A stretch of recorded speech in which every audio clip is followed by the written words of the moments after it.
takaenda pacanva view guest house.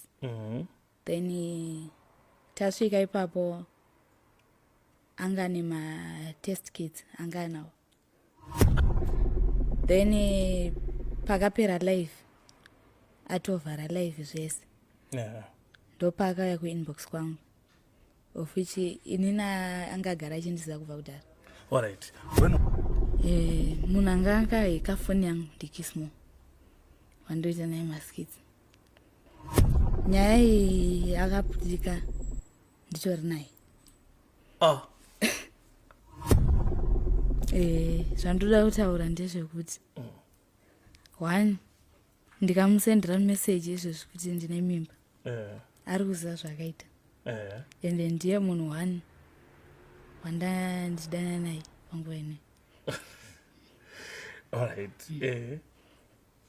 Kana ndazosenda message asarambe